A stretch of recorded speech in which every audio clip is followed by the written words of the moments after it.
तुम साथ हो जो मेरे इस चीज की कमी है।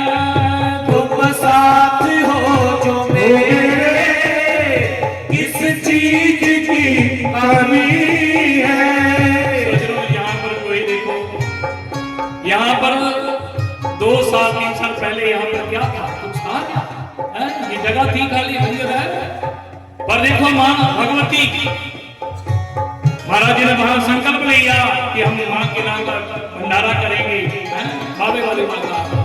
और माँ ने ऐसे कृपा की, भंडारा करते करते कोविड आ गया, कोरोना आ गया। कोरोना के बाद वहां तो लंगर नहीं लग सकता था, पर माँ ने कहा कि यहाँ आने की जरूरत नहीं, मैं किसी गाँव में यहाँ से भंडारा बढ़ के आता, वहीं पर माँ विराजमान हो गई।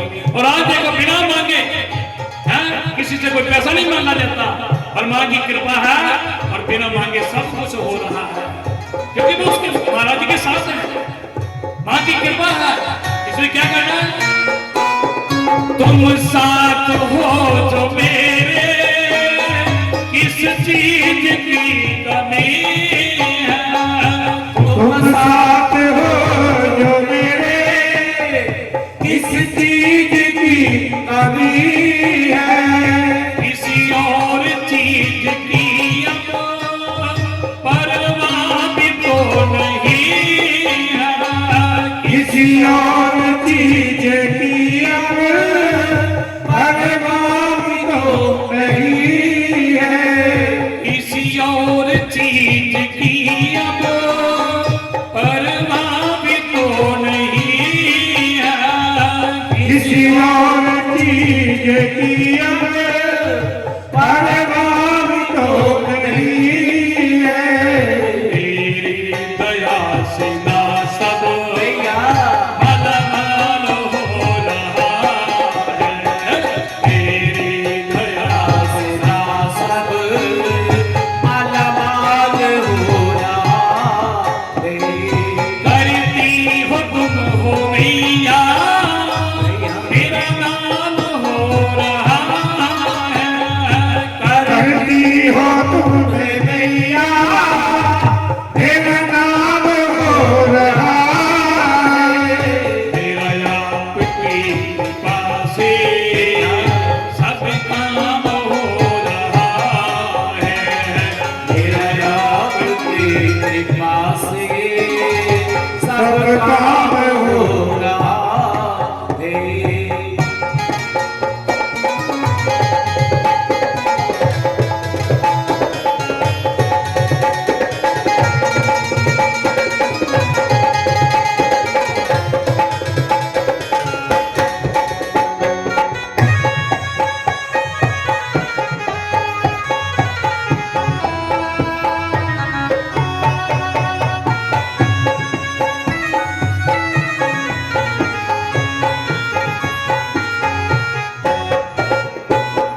मैं तो नहीं हूँ काबिल, तेरा पार कैसे पाऊं। मैं तो नहीं हूँ काबिल, तेरा पार कैसे पाऊं। मैं तो नहीं हूँ काबिल, तेरा पार कैसे पाऊं। मैं तो नहीं हूँ काबिल, तेरा पार कैसे पाऊं। टूटी हुई वाणी से गुणगान कैसे गाऊं। टूटी हुई वाणी से गुणगान कैसे पाऊं। टूटी हुई वाणी से गुणगान कैसे गाऊं। टूटी हुई वाणी से गुणगान कैसे गाऊं। तेरी ही प्रेरणा से ये कमाल हो रहा है। तेरी प्रेरणा से ये कमाल हो रहा है। तेरी ही प्रेरणा से हाल हो रहा है। तेरी प्रेरणा से ये कमाल हो रहा है। करती हुक्म हो मैया मेरा नाम हो रहा है। करती हो तुम हो मैया मेरा नाम हो रहा है। मेरा आपकी कृपा से सब काम हो रहा है। मेरा आपकी कृपा से सब काम हो रहा है। मेरा आपकी कृपा से सब काम हो रहा है। मेरा आपकी कृपा से सब काम हो रहा है। मेरा आपकी कृपा से सब काम हो रहा है। मेरा आपकी कृपा से सब काम हो रहा है। मेरा आपकी कृपा से सब काम हो रहा है।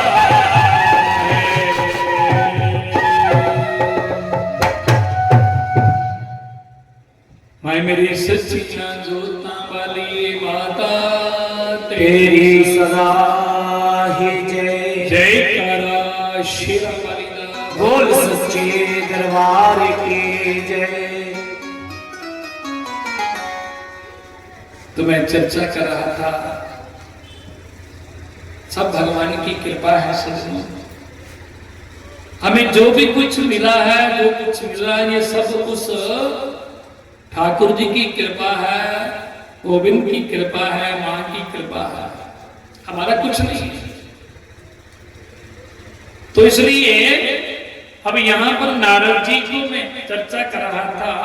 शंकर जी कहते हैं देवी नारद जी को ना अभिमान हो गया कि हमने इतनी तपस्या की।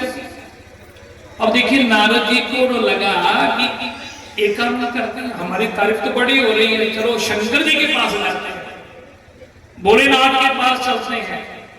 नारद जी ने सोचा क्यों? क्योंकि हमने तो काम को जीता पर हमें तो क्रोध भी नहीं आया। शंकर जी को तो क्रोध आ गया था। कल आप कथा सुन रहे थे ना, शंकर जी को जब शंकर जी की जब नेत्र खोले तो काम देव को जल कर भस्म हो गया। तो इसलिए शंकर जी के पास आज नारद बाबा चले गए। नारद जी गए तो भोलेनाथ ने जब देखा, और भोलेनाथ ने जब नारद जी को देखा, आइए नारद जी आज ये कैसे आना है? अब नारद जी ने कहा बाबा आना क्या? भगवान ने कहा पूछा कहां थे, बड़ी देर के बाद मिल रहे हो। नारद जी कहने लगे बाबा ऐसा है, हम थोड़ा तपस्या करने के लिए चले गए थे, तपस्या कर रहे थे हम। आपको नहीं पता क्या? हमने बहुत तपस्या की। अब भगवान शंकर जानते हैं नारद जी ने तपस्या तो की है, पर तपस्या अब इनको तपस्या करते इनको थोड़ा हो गया अभिमान है। हम तो बहुत हमने काम को जीत लिया, क्रोध को जीत लिया, लोभ को जीत लिया। अब यहाँ पर शंकर जी को, भोलेनाथ को नारद जी कह रहे बाबा वो जब मैं तपस्या कर रहा था ना तो काम आया, अरे उसने 5 बाण चलाए तो काम है, काम तो गिर गिराने लगा। प्रभु मैंने बहुत बड़ी गलती कर दी, पर मैंने काम को कुछ नहीं कहा। मैंने कहा कोई बात नहीं है बाबा, आपको तो क्रोध आ गया था ना, मुझे तो क्रोध भी नहीं आया। शंकर जी को ये भी बात बता दी कि आपने क्रोध को नहीं जीता, पर मैंने तो क्रोध को भी जीत लिया। भगवान शंकर जी समझ गए कि अब तो मन में कहा तो नहीं, पर शंकर जी ने मन में कहा कि नारद मेरा तो काम जल के भस्म हो गया, पर तेरा तो काम अभी उदय हुआ है? तेरा तो अभी काम उदय हुआ है। पर शंकर जी ने कहा ये जो आप मुझे कथा सुना रहे हो ना, आगे नारद जी कथा सुनाते थे भगवान की क्योंकि भगवान का प्रचार करते रहते थे। पर आज नारद ने भगवान की कथा नहीं सुनाई, अपनी कथा सुनाई कि मैंने तपस्या की, मैंने काम को जीत लिया। तो शंकर जी ने सोचा संत है, अब देखो इसके अंदर तो ना अब जो अभिमान रूपी फोड़ा है, एक जो अब ये फोड़ा जो है वो हो गया है, तो इसलिए भगवान ने सोचा कि इसको दबाने का काम कर देते हैं, दबा देते हैं इसको, है अरे संत है। शंकर जी ने समझाया नारद जी को कि नारद ये जो तुमने मुझे कथा सुनाई है ना अपनी, कि मैंने तपस्या की, मैंने काम को जीत लिया, मुझे क्रोध भी नहीं आया, और ये कथा गलती से भी भगवान नारायण को मत सुनाना। अगर सुनाई तो फिर काम खराब हो जाएगा। अगर नारद जी ने सोचा कि शंकर जी को लग रहा है कि ये नारद जी तो मेरे से ऊपर हो गए हैं, और इसलिए मैं ये कह रहे हैं कि नारायण को मत बताना, क्योंकि शंकर जी कोशिश कर रहे हैं ना, भगवान शिव नारद जी के गुरु, इसलिए कोशिश कर रहे हैं कि कम से कम इस फोड़े को जो है अभिमान रूपी जो फोड़ा उत्पन्न हुआ है तो उसको दबा दो, क्योंकि शंकर जी दबाने की कोशिश करते हैं, पर नारायण का काम है कि जब तक वो पक ना जाएगा तो उसका ऑपरेशन है नहीं करते। तो इसलिए नारद जी को जब कहा तो नारद ने सोचा कि भगवान शंकर हमको इसलिए कह रहे कि मत बताना, ताकि भगवान नारायण को न पता चल जाए कि इसने काम को जीत लिया, क्रोध को जीत लिया। अरे शंकर जी तुम क्रोध को भी नहीं जीत सकी, तो क्रोध में आकर के को भस्म कर दिया। नारद जी चले, अब यहाँ नारद जी चले गए, मन में सोचा अभी तो नहीं जाऊंगा, पर कुछ दिनों के बाद भगवान नारायण के पास जाऊंगा। ये खुद ही आपका प्रचार कर रहे हैं, और एक दिन करते करते भगवान नारायण के पास चले गए। और जब भगवान नारायण के पास गए तो लक्ष्मी जी चरण दबा रही है, क्षीर सागर में मेरे नारायण प्रभु को देखा। तो नारद जी ने जैसे मेरे प्रभु को देखा, नारद जी बिना बुलाते आ रहे हैं, और जैसे आए तो मेरे नारायण प्रभु स्वयं खड़े होकर के ना थोड़े से आगे चले गए, और नारद आओ आओ, अरे कैसे आना हुआ, आज बड़ी देर के बाद आ रहे हो। लक्ष्मी जी ने सोचा कि आज मेरे प्रभु को क्या हो गया, आज तो आगे नारद जी तो आगे भी आते हैं, नारद जी तो आगे भी आते हैं, पर आज स्वयं लक्ष्मीपति नारायण आगे होकर के नारद जी का स्वागत कर रहे हैं। क्यों?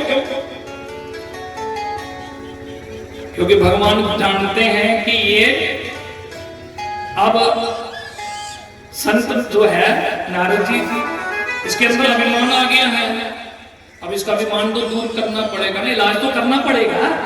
अब आपने देखा होगा कोई मरीज है तब डॉक्टर के पास जाता है, तो डॉक्टर के पास जब वो आता, डॉक्टर स्वयं केवल उठ करके आगे मरीज को पकड़ते हैं, कोई बात चिंता मत, बैठ, क्योंकि डॉक्टर को उठना पड़ता है कभी कभी, क्योंकि मरीज की इतनी हालत जब खराब हो तो डॉक्टर स्वयं उठ जाता अपनी कुर्सी से। तो भगवान ने भी सोचा कि अब ये मरीज है तो इसका इलाज तो मुझे करना पड़ेगा, तो भगवान इसलिए उठे। नारद जी को आगे नारद जी आते थे तो भगवान को प्रणाम करते थे। आज भगवान उठ करके नारद जी को कह रहे हैं आइए नारद हैं, आप बाप ने बड़ी कृपा कर दी। नारद जी बड़े खुश हो रहे हैं कि आज तो मेरे लक्ष्मीपति नारायण भी मेरा स्वागत कर रहे हैं, क्योंकि मेरी चर्चा उन्होंने सुन ली होगी, पर जो नहीं भी सुनी होगी पर हम खुद ही सुना देते हैं। भगवान ने कहा बताओ नारद आज कैसे आना हुआ, कहां थे? बोले प्रभु बस आपको पता नहीं क्या, आप तो जानते हैं मैंने तपस्या की बड़ी, अरे हिमालय के वहां पर बड़ी कठिन तपस्या की प्रभु, मैंने इतनी तपस्या की तो कामदेव आया है, 5 के 5 बाण चलाए हैं, काम को मैंने जीत लिया, मुझे क्रोध भी नहीं आया। बोले बाबा को तो क्रोध आ गया, तो मुझे तो वो भी नहीं आया, मैंने काम क्रोध लोभ सब जीत लिए। भगवान ने सोचा वो ये अब जीता तो है, भगवान फिर भी तारीफ करने लगे। भगवान ने सोचा कि इसके अंदर जो फोड़ा है, जो अभिमान रूपी जो फोड़ा उत्पन्न हुआ है, तो उसको पकड़ने दो। जब तक डुबो हो, आपने देखा किसी को अगर फोड़ा फिरसी कोई होती है तो डॉक्टर कहते हैं पहले इसको अच्छी तरह पकड़ने दो, फिर इसका ऑपरेशन करेंगे। तो भगवान नारायण भी वही करते हैं। अब उसको और तारीफ करते जा रहे हैं। भगवान ने कहा हाँ नारद क्यों नहीं, तुम इतने बड़े संत हो, काम करो को तो जितना ही है। और भगवान ने कहा ठीक है, बहुत अच्छा किया आपने काम क्रोध को जीत लिया। बोले प्रभु जी सब आपकी कृपा है, मेरा कुछ नहीं है। अब देखिए ऐसे कहने में तो बहुत लोग कहते हैं जो भी महाराज जी है ये सब आपकी कृपा है, गुरु जी ये आपकी कृपा है। पर कभी कभी वो ऊपर से कहते हैं आपकी कृपा है, पर मन में आता है कि हम जो कर रहे हैं हम कर रहे हैं, है ना। ऊपर से कुछ दिखने से पता लग जाता है कि जो ऊपर से कह रहा है कैसे महाराज जी आपकी कृपा है, आपकी भगवान की कृपा है। और मन में अभिमान होता कि जो कर रहे हैं हम कर रहे हैं। क्योंकि इंसान का जो चेहरा होता है ना, ये चेहरा ये कैमरा है, कैमरा इस कैमरे में सब कुछ रिकॉर्ड होता है, सब कुछ समझदार व्यक्ति जो बुद्धिमान लोग होते हैं ना वो सब देख लेते हैं, चेहरे से पहचान जाते हैं इसके अंदर क्या है बाहर क्या है। भगवान भी समझ गए कि नारद जी तो कह रहे हैं कि आपकी कृपा से जो मैंने किया है, काम को जीता, क्रोध को जीता, पर आपकी कृपा है। पर मन में अभिमान है कि मैंने तो काम क्रोध लोभ को जीत लिया। और भगवान ने सोचा मेरा संत जब अगर इसका मैंने सही समय पर इलाज नहीं किया तो मेरा ये संत बिगड़ जाएगा। देखिए यही होता है, संसारिक व्यक्ति अगर कोई गलती करता है तो भगवान उसको छूट देते, कोई बात नहीं आप ये सुधरेगा नहीं। अब कोई भक्त भगवान का संत अगर कोई गलती कर देता भगवान उसको समय आने पर उसको रास्ता दिखा देते। इसलिए भगवान ने क्या किया, नारद जी भगवान को प्रणाम किया और चले गए। और जब चले गए तो भगवान ने क्या किया, अपनी माया के द्वारा एक भगवान ने क्या किया, ऐसी माया के द्वारा एक 100 योजन की नगरी का निर्माण कर दिया, माया की नगरी बना दी। और 100 योजन की माया की नगरी बना दी और उस नगरी का नाम है श्रीपुर है। और वहां के जो एक राजा थे ना, वहां के राजा एक राजा शिलीनिधि नाम के राजा। और नारद जी वहां से निकल रहे थे। नारद जी ने सोचा ये क्या, अरे बड़ा सुंदर नगर दिख रहा है, बड़ी सुंदर है, बड़े बड़े सुंदर महल देख रही हैं। पर इस रास्ते से तो मैं पहले भी बहुत बार आया हूं, पर ये नगर तो मैंने कभी देखा नहीं। नारद जी को लगा ये क्या हो सकता है, तो हमने ध्यान नहीं दिया होगा। पर ये नगर कोई भगवान की माया ने, भगवान ने उसी समय तुरंत अपनी माया के साथ बना दिया। 100 योजन की नगरी का निर्माण कर दिया। और वहां के राजा शिलीनिधि नाम राजा, और उस नगर का नाम है श्रीपुर। कुछ लोग जा रहे थे, नारद जी ने पूछा भैया बात सुन, ये कौन सा नगर है, कौन सा है? बोले महाराज ये इस नगर का नाम है श्रीपुर। बड़ा सुंदर नगर है, बड़े बड़े सुंदर महल दिख रहे हैं। यहाँ के राजा कौन है? नारद जी को कहा कि यहाँ के राजा हैं शिलीनिधि है। शिलीनिधि नाम के राजा जो है ना, यहाँ के राजा है। श्रीपुर इस नगर का नाम है। और ये 100 योजन का जो ये नगर है उस राजा का। और उस राजे की जो है शिलीनिधि जो नाम का राजा है, उसकी एक बेटी है और उसकी तैयारी हो रही है। परसों बहुत बड़ा स्वयंवर होगा, बड़े बड़े राजा महाराजा लोग आएंगे और हमारे महाराज जी की जो बेटी होगी ना, उसका नाम है विश्वमोहिनी। और जो भी राजा है जो उसको अच्छा लगेगा, क्या पता किसके गले में वरमाला पहन डाल दे, स्वयंवर होगा, जिसको वो चुनेगी वही उसका पति होगा। अब जैसे ही नारद जी को ये बात नारद जी ने सुनी तो नारद को पता नहीं क्या हो गया। नारद ने सोचा चलो हम भी चलते हैं, चलो हम भी चलते हैं। और जब राजे के महल में प्रवेश किया तो राजा जो वहां का था और उस शिलीनिधि जो राजा था, उस नारद जी को जब शिलीनिधि जो राजा था वो दौड़कर बाहर आया, आइए महाराज हैं, आपने बड़ी कृपा कर दी, आप संत हैं, संत भगवान मेरे घर में मेरे राज्य में आए। नारद जी ने कहा यार क्या हो रहा है? बोले मेरी बेटी का स्वयंवर होगा परसों। महाराज जरा आप देखिए ना, अब स्वयंवर तो होगा पर मेरी बेटी की जरा हस्तरेखा देखना। बेटी को बुलाया, विश्वमोहिनी बड़ी सुंदर है, विश्वमोहिनी को बुलाया और नारद जी ने जैसे विश्वमोहिनी को देखा तो हस्तरेखा दिखने लगे। और ये हस्तरेखा जब देखने लगे, हस्तरेखा को भी देखते हैं और मस्तरेखा भी देखते हैं, कभी चेहरे की ओर देखते हैं। राजा ने कहा महाराज आप हस्तरेखा देखी ना, आप इनके चेहरे के बोलते नहीं, ऐसा है कि ये हस्तरेखा की जो हस्तरेखा जो होती है ना और मस्तरेखा, ये दोनों का कनेक्शन आपस में होता है। हम नारद जी उसके चेहरे की ओर देख रहे हैं कि कितनी सुंदर की विश्वमोहिनी, और देखिए भगवान की माया सब जो है ये सब भगवान की माया है। और भगवान ने जब नारद जी ने देखा तो उसकी हस्तरेखा देखी, और उसकी हस्तरेखा जब उसमें लिखा था कि इसको जो पति मिलेगा वो अजन्मा होगा, अविनाशी होगा, है? उसने काम क्रोध को जीता होगा, है? और वो जब उसने देखा तो नारद जी ने सोचा, तो नारद जी ने वो बात नहीं बताई। नारद ने कहा कि बेटी का ये जो पति होगा ना, इससे विवाह वही करेगा जो भी इससे विवाह करेगा वो अजन्मा होगा, है?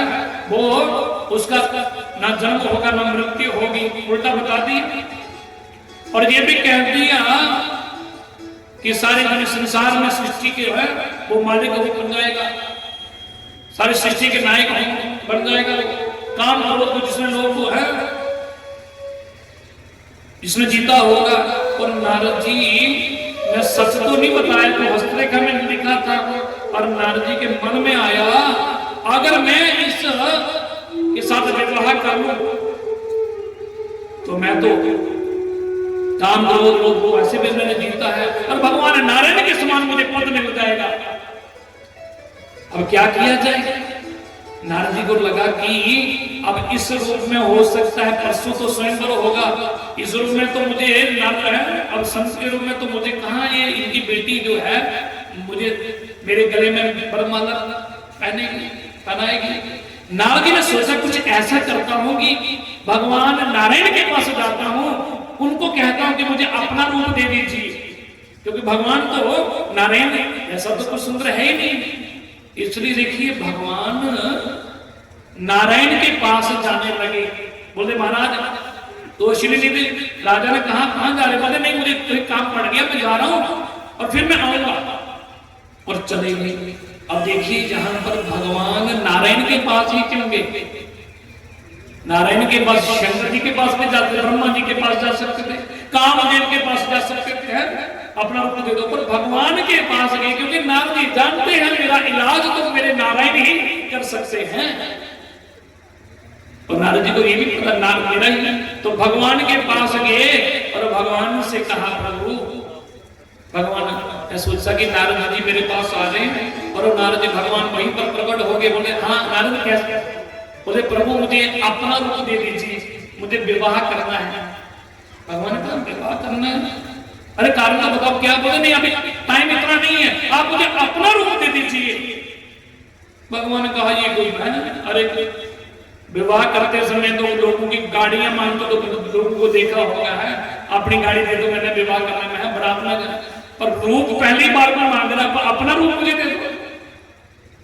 भगवान ने कहा ठीक है। बोले प्रभु बस जो आपको अच्छा लगे। और भगवान ने सोचा कि अब तो नारद ने मुझे मुझ पर छोड़ दिया कि जो भी आपको अच्छा लगे बस मुझे अपना रूप दे दीजिए, तो जिससे मेरा हित हो। और भगवान ने क्या किया? कहा ठीक है नारद जी आप जाइए, आप जो भी करूंगा मैं अच्छा ही करूंगा, अब जाइए। तो नारद जी ने सोचा मुझे तो भगवान का रूप मिल गया। अब चले गए वहां पर उस श्रीपुर में जहां पर स्वयंवर होना था, और बड़े बड़े राजा महाराजा सब लोग बैठे हैं, पंक्तियां चारों तरफ लगी हैं और स्वयंवर हो रहा है। नारद जी जाने लगे तो शंकर जी ने अपने 2 गणों को साथ में भेज दिए, जाओ पीछे पीछे जाओ, क्योंकि शंकर जी जानते हैं कि भगवान ये पास नारायण के पास गया था, नारायण को सब उसने अपनी कथा सुना दी तो कुछ गड़बड़ होने वाला है। तो शंकर जी ने अपने गणों को भेज दिया कि एक एक वहां की सूचना हमें देना, वहां का टेलीलाइव कास्ट हमें बताना कि क्या क्या हो रहा है। शंकर जी ये दो गण चले गए और नारद बाबा के पीछे साथ में बैठ गए। नारद जी वहां बैठ गए, अपने आप को सोच रहे मुझे नारायण ने मुझे अपना रूप दे दिया, अब वो आएगी कौन, वो कौन, वो विश्व मोहिनी आएगी। अरे नारायण जैसा कोई सुंदर तो कोई है ही नहीं, अब इसमें तो हम तो सबसे ज्यादा सुंदर हैं। तो भगवान की जो तीनों भगवान नारद जी वहां पर बैठे हैं और शिव जी के गण में बैठे हैं। विश्व मोहिनी आई, जब उसने नारद जी को देखा तो पीछे मुड़ गई, दूसरी पंक्ति में चले गई। अब देखिए नारद जी ने सोचा ये क्या, शंकर जी के गणों को बोला भाई क्या बात है, हमारे इधर नहीं आई वो क्या? बोलते महाराज हो सकता है उसने नहीं देखा हुआ आपको। देखिए यहां पर ये विष्णु मोहिनी भगवान की माया है, और भगवान की माया जो है ना वो संत के ऊपर, देखिए क्यों नहीं आई कि भगवान की माया जो है संत के ऊपर, भगवान की माया का असर नहीं होता, इसलिए वो कह रही है कि सोच रही है कि चलो भगवान की माया जो है वो चलेगी, नारद जी की ओर नहीं आएगी। और देखिए भगवान की नारद जी के ऊपर नहीं आई, उधर भी नहीं आई, तो वो विष्णु मोहिनी दूसरी लाइन में चलेगी, पीछे मुड़ गई। और नारद जी ने देखा कि ये इस तरफ क्यों नहीं आई, हम तो बड़े सुंदर हैं और ऐसे तो हमारे गले में वरमाला पहनानी चाहिए। इसलिए नारद जी वहां से उठे और फिर आगे की पंक्ति में बैठ गए, लाइन में बैठ गए। अब तो आएगी, अब जब देखा भगवान की माया ने विष्णु मोहिनी ने तो अब तो, और जैसे विष्णु मोहिनी ने देखा तो नारद जी को देखकर हंसने लगी। और जब हंसने लगी इतनी देर में भगवान स्वयं आए और नारायण ही वहां पर आए, तो उस विष्णु मोहिनी ने भगवान के गले में वरमाला पहना दी और भगवान नारायण उस विष्णु मोहिनी को लेकर के चले गए। नारद जी ने देखा ये क्या हुआ, अरे शिव जी के गणों में पूछा कौन था ये, अरे कौन, वो इधर क्यों नहीं आई, और ये कौन जिसके गले में उसने वरमाला पहना दी? तो शिव जी के गण ने कहा बाबा वो इसलिए नहीं आई कि आप अपना चेहरा तो देखो। बोले चेहरा? अब नारद जी उठे तो पानी के बीच में जब चेहरा देखा तो नारद जी ने जब अपने चेहरे को देखा तो चेहरा कैसा था, बंदर का है। जब बंदर का चेहरा देखा तो नारद जी ने सोचा ये क्या, अरे मुझे नारायण ने ये ऊपर रूप दे दिया। अब देखिए ये नारद जी का बंदर का जो चेहरा था ना, ये सिर्फ विष्णु मोहिनी को दिख रहे थे बंदर के रूप में, और जहां फिर शिव जी के गणों को बाकी तो सब संत नारद के रूप में दिख रहे थे। और जब नारद जी ने देखा बड़े क्रोध में नारद जी आगे, अरे मुझे भगवान नारायण से मैंने उनका रूप मांगा था पर मुझे बंदर बना दिया। और नारद जी बड़े क्रोध में आकर के बोले आज तो मैं छोड़ूंगा नहीं आज भगवान को, उसने मुझे बंदर का रूप बना दिया, मेरा आज सबके सामने अपमान हो गया। और उसी समय नारद जी चले गए। और नारद जी जब गए तो जब नारद जी जब जाने लगे तो रास्ते में भगवान ने सोचा कि मेरे संत को, नारद जी को क्रोध आ गया है और हम यहीं पर प्रकट हो जाते हैं। तो भगवान उसी समय वहां पर प्रकट हो गए। और भगवान जैसे प्रकट हो गए तो नारद जी ने जब देखा भगवान नारायण और वही विष्णु मोहिनी पास में, और नारद जी ने कहा, भगवान को कहा कि तुम हो हैं और तुम्हें इसने वरमाला पहना दी। हे नारायण, कि तूने मेरे साथ जब तूने छल किया है, तू मेरे साथ किया, अपना रूप मुझे बंदर का रूप बना दिया। और नारद जी ने क्रोध में आकर के भगवान को शाप देने लगे। भगवान समझ गया अब तो नारद जी मुझे शाप देंगे। बोले अब देखो नारद जी क्रोध में आकर के पहला शाप दिया कि बचे हो मोहि जबनि दर देहा सोहि तनु दरु मम श्राप एहा। पहला शाप दिया कि जो मानव शरीर धारण करके मुझे आपने ठगा है। पर हे नारायण, मैं यही आपको शाप देता हूं कि आपको भी मानव शरीर धारण करके इस धरती पे आना पड़ेगा, क्योंकि आपने मानव शरीर धारण करके मेरे को ठगा है ना, तो आपको भी मनुष्य का शरीर धारण करना पड़ेगा। और दूसरा शब्द दिया कपि आकृति तुम कीन हमारी, करही कीस सुहाई तुम्हारी। दूसरा शब्द ने दिया क्या कि तूने मुझे बंदर का रूप दिया ना, और याद रखना नारायण यही बंदर तुम्हारी सहायता करेंगे। दूसरा शब्द ये दे दिया। अब जब भगवान ने कहा वो पत्नी बाबा पुत्री शब्द देगा है, दो शब्द, और तीसरा शब्द दिया मम उपकार कीन तुम भारी, नारी विरह तुम होब दुखारी। तुमने मुझे नारी के विरह में दुखी किया है ना, मैं विवाह करना चाहता था पर तूने मेरा विवाह नहीं होने दिया, नारी के विरह में मुझे दुखी किया है, और मैं तुम्हें शाप देता हूं कि तुम भी नारी के विरह में दुखी होंगे, और तुम भी अपनी पत्नी के वियोग में विरह में तड़पोगे। और भगवान ने जब देखा कि चलो मन में सोचा नारद चलो ये तो शाप तो नहीं दिया ना कि आपका विवाह नहीं होगा, चलो विवाह हो जाएगा पर कोई बात नहीं, नारी के विरह में मुझे ये भी स्वीकार है। अब तीन नारद जी ने भगवान को शाप दी, 3 शाप दे दिए। अब देखिए 3 शाप दिए नारद जी को, और भगवान ने जब क्रोध में इतनी देर में जब 3 भगवान ने कहा कोई बात नहीं मुझे 3 तुम्हारे शाप भी मुझे स्वीकार है। और उसी समय क्या किया भगवान ने जब देखा तो उसी समय भगवान ने वो जो विश्व मोहिनी थी ना, उसी समय भगवान की विश्व मोहिनी और वो शिलीनील नाम का राजा जिसका वो 100 योजन की नगरी थी, वो सारी नगरी गायब कर दी। और देखा तो उसी समय नारद जी ने जब देखा ये क्या, वहां तो कोई नहीं सिवाय भगवान नारायण के सिवाय तो कोई है नहीं। और नारद जी ने देखा ये क्या हो गया मुझे, अरे प्रभु। अब नारद जी को लगा कि मैंने तो ये कोई भगवान की ये माया थी। नारद जी ने कहा कि प्रभु जी क्या हो गया, मुझसे बहुत बड़ी गलती हो गई, अरे मैंने अपने परमात्मा मैंने नारायण को मैंने शाप दे दिया। और ये क्या कहा, भगवान ने कहा नारद ये सब मेरी माया थी, और ये कोई विश्व मोहिनी कोई और नहीं मेरी माया थी। और मैंने सोचा कि मेरे संत नारद को जो है इसको अभिमान रूपी फोड़ा जो है उत्पन्न हो गया है, तो इसलिए इसको ऑपरेशन तो करना ही पड़ेगा। मैंने इसलिए तेरा इलाज करना था क्योंकि मेरे संत को अभिमान हो जाए, तो इसलिए मैंने कहा कि मेरा संत है कहीं बाबा का बिगड़ ना जाए, इसलिए मैंने तेरा इलाज करना था।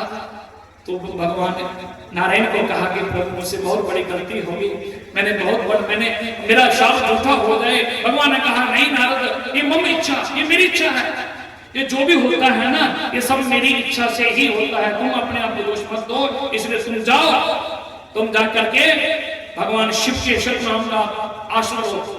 आपने भगवान शिव का तुम्हें अपमान किया था, शंकर जी ने तुम्हें दबाने की कोशिश की थी, तुम्हें ये सुझाने की कोशिश की थी, पर तुमने अपने गुरु का अपमान किया। और जाकर के भगवान शिव के शत नाम का आश्रय लो और तुम्हें विश्राम मिलेगा। तो भगवान नारद जी ने क्या किया, भगवान को प्रणाम किया और उसी समय चले गए और भगवान शिव के शत नाम का आश्रय लिया। तो कहते हैं कि तीसरा कारण शंकर जी ने पार्वती मैया को ये आगे दे दी, ये तीसरा कारण था। और कि आगे चौथा कारण बताया कि स्वयंभू मनोहर स्वयंभू मनोहर हर सतरूपा हर सतरूपा जिन देवे नर सृष्टि अनुपा सृष्टि दंपति धर्म आचरण हरि का आचरण का अजोगाम श्रुति जिनके हिली का श्रुति जिनके हिली का।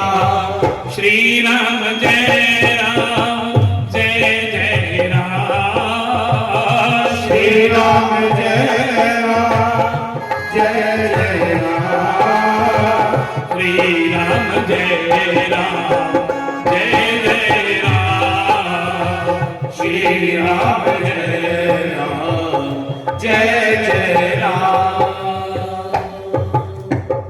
तो चौथा कारण बताया कि स्वयं मनु एक स्वयं मनु जी महाराज हो गए। अब उसके विस्तार की कथा में नहीं जाएंगे। आपने भागवत में सुना होगा कि भागवत के चतुर्स्कंध में कथा आती है, स्वयं मनु जी और शत्रुपा की कथा आती है। इसके दो पुत्र हुए, तीन बेटी हुई है, देवहूति, प्रसूति और आकृति। दो पुत्र हुए, प्रियव्रत, उत्तानपाद है। तो ये कथा तो आपने सब सुनी है, जिसके यहाँ उत्तानपाद के यहाँ ध्रुव जी का जन्म होगा। तो इनके अलावा जो थे स्वयं मनु जी महाराज का बहुत बड़ा है लंबा शासन चला। और कहते हैं मनु जी महाराज ने जो है ना कितने 71 चतुर्युग तक जो है मनु जी महाराज ने राज्य किया इस धरती पे। 71 जो है चतुर्युग तक राज्य किया। आप विचार करें, चतुर्युग, एक युग की कितनी उम्र होती है, ये विस्तार से जब सुनाएंगे तो उसमें लग जाएगा। तो इसलिए 71 चतुर्युग बीतने के बाद में उनको मन में जो है उनको वैराग्य हुआ और उन्हें फिर अपने पुत्र को राजगद्दी दे करके स्वयं तपस्या करने के लिए चले गए। भगवान की बड़ी कठिन तपस्या थी, क्योंकि जो है मनु जी महाराज ने तपस्या कहाँ की, नेमी शरण में जाकर उन्होंने बड़ी तपस्या की और भगवान की इतनी तपस्या की कि भगवान की तपस्या करने में उसको वरदान देने के लिए सब देवता लोग आए। बार बार ब्रह्मा जी ने, शंकर, सबने कहा कि वरदान मांगो, और उन्होंने वरदान कुछ नहीं मांगा। और अंत में भगवान नारायण का दर्शन हुआ, क्योंकि कथा बहुत लंबी, इसलिए नारायण भगवान ने जब दर्शन दिया, मनु जी को कहा, मनुष्य रूपा को कहा, मांगो क्या चाहिए। बोले प्रभु मांगने की तो अगर हमने कुछ मांगना ही होता तो पहले ही कुछ मांग लेते। हमारे पास ब्रह्मा जी, शंकर जी आए, सब देवता आए, पर हम वरदान तो अगर आप बोल रहे हैं कुछ मांगना है तो मनु जी महाराज ने कहा, मनु प्रभु अगर देना चाहते हो तो मुझे हमें एक बार दे दो, आप जैसा हमारे यहाँ, आप जैसा हमें पुत्र मिल जाएगा। तो जब आप जैसा पुत्र का भगवान ने कहा आप जैसा मेरे जैसा, तो मुझे ही आना पड़ेगा। तो इसलिए भगवान ने कहा कि जाओ, हम ही तुम्हारे घर पुत्र बन के आएंगे, पर इस बार नहीं, आपको अभी आप जाओ।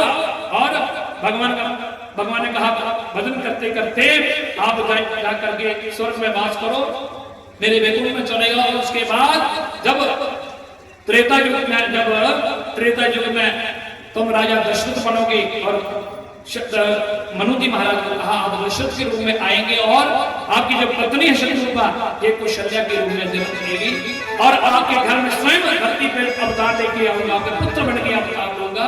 तो इसलिए कथा को जो है बहुत लंबी कथा है, समय मानस में तो इतनी लंबी विस्तार से कथा है। तो इसलिए मनुष्य शत्रुपा की जो है भगवान ने उनको वर दिया कि मैं स्वयं तुम्हारे घर पुत्र बन के आऊंगा। क्योंकि समय अगर 12 बजे कथा होती तो फिर तो इसको कथा को हम विस्तार से सुनाते हैं। तो इसलिए एक तो ये कारण भगवान ने इनको दिया था, और उन्होंने जो है भगवान से वर मांगा था कि आप जैसा पुत्र हो। और चौथा कारण ये बताया, पांचवा कारण जो है ना वो बताया क्या, तो पांचवा कारण वो बताया है जो भानु जो है प्रताप भानु की कथा आती है ना, प्रताप भानु की जिनको ब्राह्मण ने शाप दिया था, वो रावण है, कुंभकर्ण और उनका भाई जो था वो है, तो वो सब हाँ। तो ये कथा भी मानस में बड़ी लंबी आती है, ब्राह्मण का शाप जिनको मिला था, राक्षस बनना पड़ा। तो इसलिए मानस में ये कथा आप इसको विस्तार से आप पढ़ सकते हैं। तो यही जो है ना वही प्रताप भानु जो धर्मनिष्ठ था, और जो जिनको प्रताप भानु को जिसने शाप दिया था कि तुम राक्षस बनोगे, और राक्षस बन के वही जो था वो प्रताप भानु रावण बना, उसका भाई जो अलमर्दन था कुंभकर्ण बना, और उसका जो धर्मरुचि जो नाम का मंत्री था ना सौतेला भाई भविष्य बना। और इन्होंने बड़ी कठिन तपस्या की, बड़ी कठिन तपस्या की। और भगवान शिव पार्वती को कहते हैं देवी, और ब्रह्मा जी ने उसको वरदान देने के लिए आई, और मैं भी कहा उसको वरदान देने के लिए गया। और मैंने ब्रह्मा जी ने कहा कि वरदान मांगो, उसने ब्रह्मा से भी वरदान मांग लिए, और शंकर जी ने कहा हमसे भी वरदान मांग लिए, और उसने वरदान मांगा कि हमें कोई भी इस धरती पर, एक तो मैं अमर हो जाऊं, पर ब्रह्मा जी ने कहा हम स्वयं अमर नहीं है तो आपको अमर कौन करेगा। इसलिए इसने कहा कि ठीक है काम करो, हमें मनुष्य को छोड़कर बंदरों को छोड़ करके जो है हमारे किसी भी द्वारा हमारी मृत्यु ना हो, क्योंकि ये बंदर और मनुष्य ये तो मेरा आहार है। तो इसलिए ब्रह्मा जी ने कहा तथास्तु, उसको वर दिया था रावण को। और कहते हैं रावण के कारण जो है ना, रावण ने इतनी, रावण एक था ब्राह्मण कुल में, ब्राह्मण कुल में ब्राह्मण था, वेद शास्त्रों का ज्ञाता था, पर रावण का यही करना कि उसने वेद शास्त्रों को तो पढ़ा पर अपने जीवन में उतार नहीं सका, क्योंकि शाप में मिला कि तुम राक्षस बनोगे। ब्राह्मणों के साथ संधोखा किया था, और चलो वो तो कथा लंबी है, तो इसलिए उसको शाप मिला था कि तुम राक्षस बनोगे। राक्षस बन के वो ब्राह्मण जो है, जो रावण ने बड़े बड़े अत्याचार किए। रावण ने सबसे पहले अपने राज्य में क्या किया, जितने भी संत महात्मा लोग थे संतों के ऊपर अत्याचार करता, ब्राह्मणों का भोजन बंद करवा दिया, कथा व्यासों को कथा करने से, कथाएं वार्ता सब बंद कर दिए गए, यज्ञ करवाना बंद कर दिए, ताकि विष्णु को बल मिलता है। और देवता लोग भी जो है ना, जब क्योंकि यज्ञ करेंगे तो देवताओं को बल मिलेगा, औते हम लोग देवताओं को डालते हैं तो देवताओं को बल मिलता है। तो देवता भी जो है ना, वो देवता लोग भी इतना, रावण इतना अत्याचारी कि रावण ने तो, रावण के द्वार पर देवता लोगों को भी हाई लगाने के लिए आना पड़ता था इतना।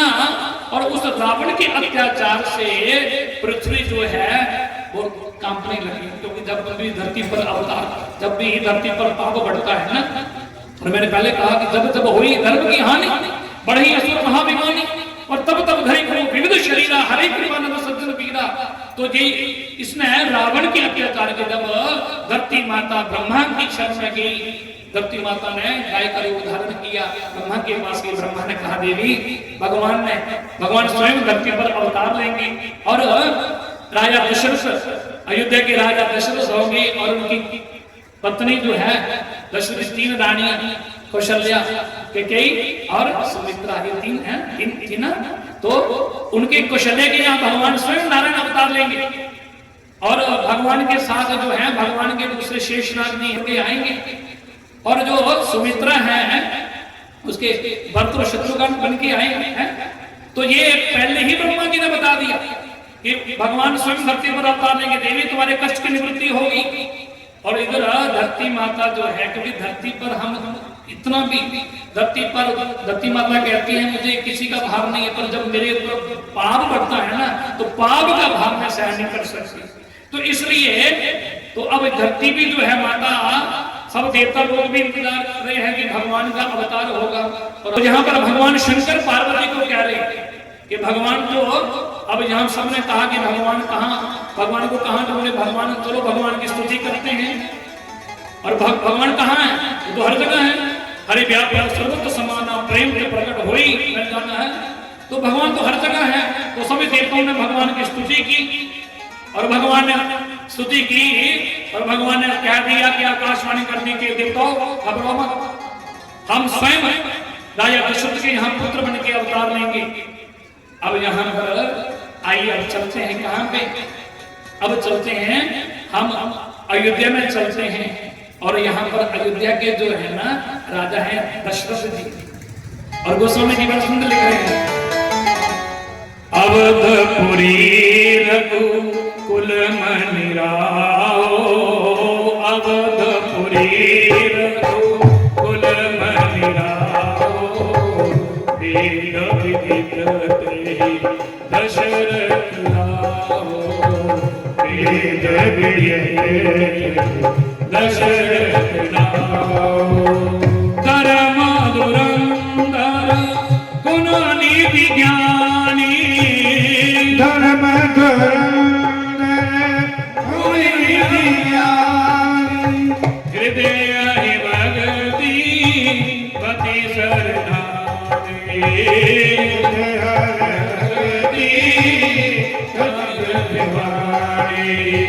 श्री राम जय राम जय जय राम, श्री राम जय राम जय जय राम, श्री राम जय राम जय जय राम, श्री राम जय राम जय जय राम।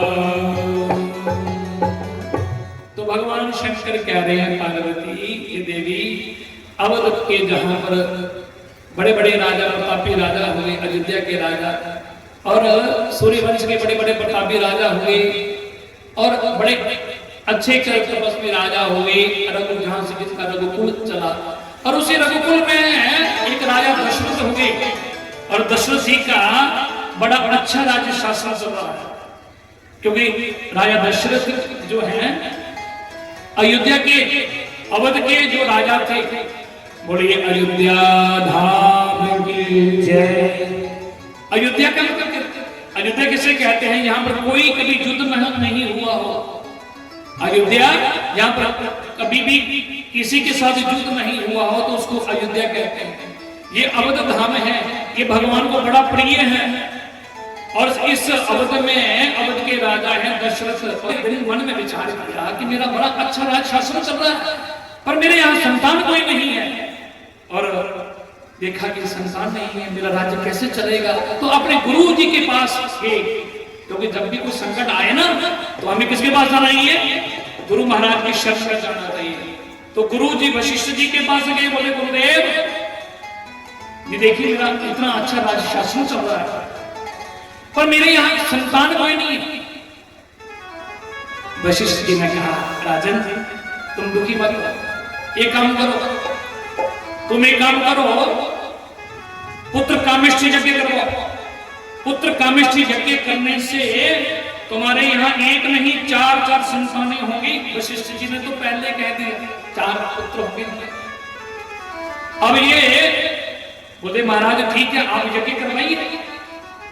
कब करना है? वशिष्ठ जी ने कहा हम यज्ञ नहीं करेंगे, ये यज्ञ जो है ये कौन करेंगे? श्रृंग ऋषि को बुलाया जाए। श्रृंग ऋषि के पास चलते हैं, बहुत बड़े तपस्वी हैं श्रृंग ऋषि है। और देखिए श्रृंग ऋषि जो है ना ये इतने साधक, इतने ये बड़े ब्राह्मण तपस्वी हैं, इनकी साधना इतनी ऊंची साधना है। और देखिए ब्राह्मण जितना ज्यादा साधक होगा, ब्राह्मण जितना तपस्वी होगा, साधना करने वाला होगा, त्रिकाल संध्या करने वाला होगा, और उतना ही ब्राह्मण के द्वारा यज्ञ का फल यजमान को जल्दी मिलेगा। इसलिए श्रृंग ऋषि के पास चलते हैं। गुरु वशिष्ठ जी भी साथ में गए, क्योंकि वो श्रृंग ऋषि ऐसे संत हैं जिन्होंने पाप करना तो बड़ी दूर की बात, पाप का नाम भी नहीं सुना। पाप क्या है उसके बारे में भी नहीं जानते पाप। तो उनके पास ये बड़े मान सम्मान के साथ राजा दशरथ वशिष्ठ जी गए और उनके आदर को बुलाया और यज्ञ करने के लिए विनती की, महाराज आप हमारे यहाँ यज्ञ देखो। और श्री ऋषि मान गए और यज्ञ के लिए मूर्त निकलवाया, पुत्र कामेष्ठी यज्ञ करवाया। और जब पुत्र कामेष्ठी यज्ञ करने जब किया गया, यज्ञ किया, और देखिए यज्ञ करते ही जब यज्ञ हुआ तो पूर्णाहुति जब डली और उसी में अग्निदेव प्रकट हो गए। बोले अग्निदेव भगवान की अग्निदेव प्रकट हो गए और साक्षात अग्निदेव चरु पात्र लेकर के प्रकट हो गए। राजा दशरथ को बुलाया।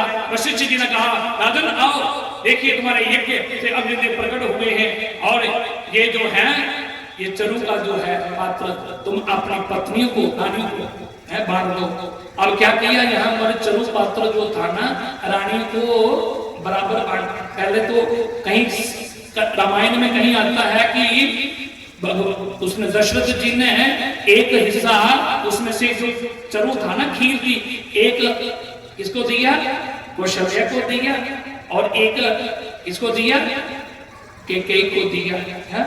अब कहते हैं कि कुछ रामायण में ऐसे संत कहते हैं कि एक जब सुमित्रा को दिया तो उसका वो जो चरु था ना वो एक चील है, उसने छीना हुआ, वो उस चरु से उसे छीन करके ले गई।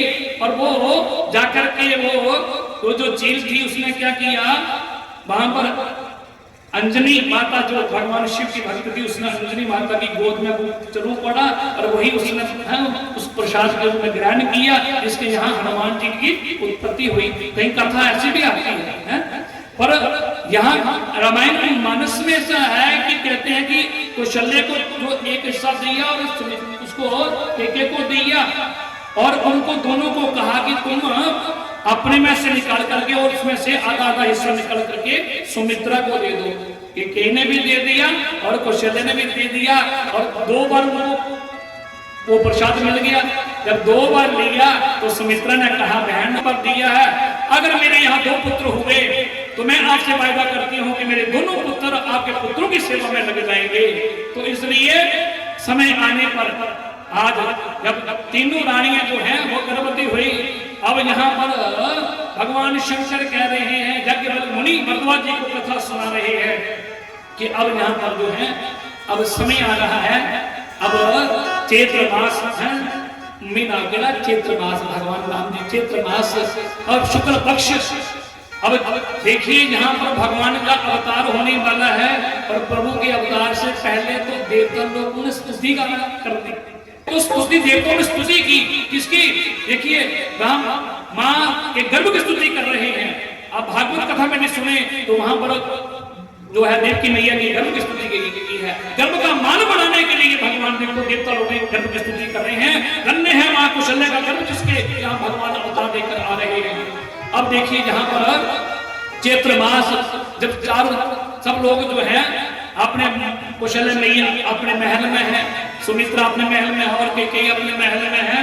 और आज चैत्र मास शुक्ल पक्ष और नवमी तिथि मंगलवार और दिन के जैसे ठीक 12 बजे तो मेरे राघवेंद्र भगवान का अवतार।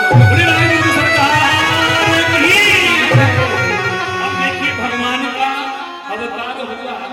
ध्यान दीजिए पहले तो भगवान जब अभी अंदर ही किसी को पता नहीं था, भगवान तो पहले चतुर्भुज रूप में आए।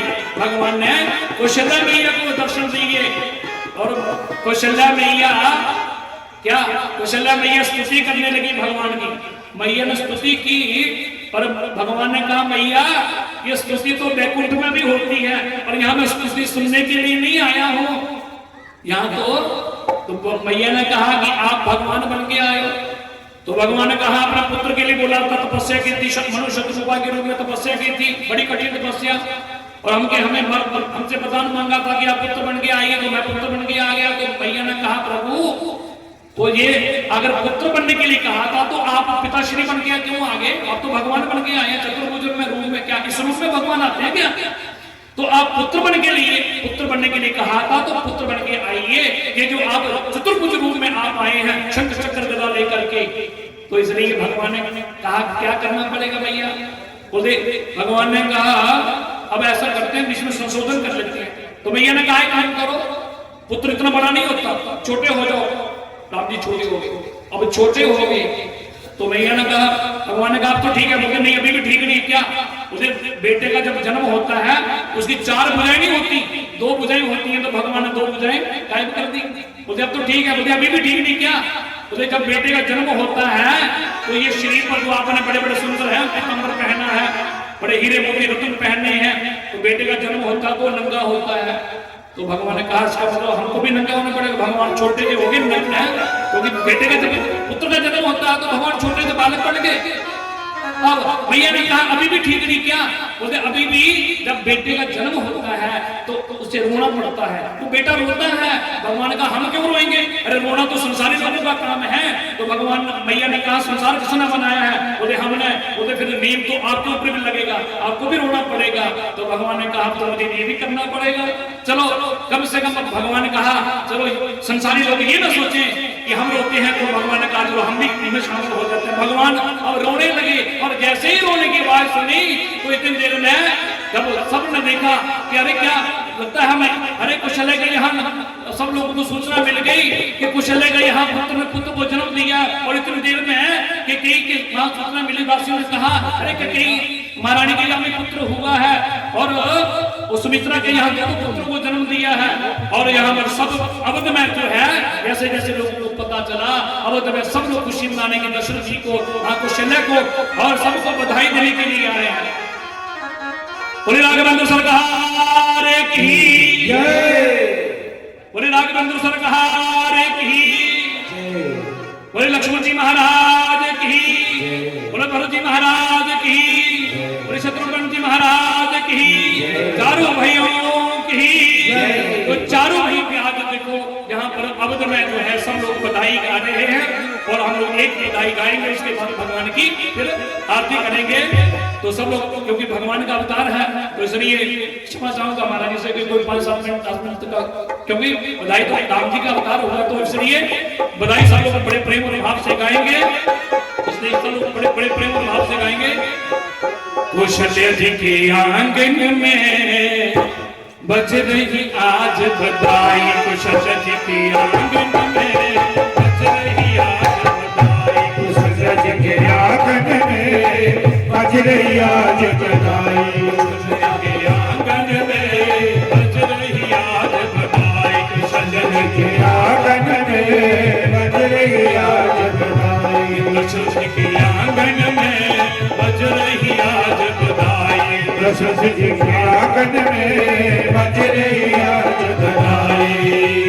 सौ बार बधाई लोगों, सौ बार बधाई लोगों, सौ बार बधाई भक्तों, सौ बार बधाई भक्तों, लाखों बार बधाई।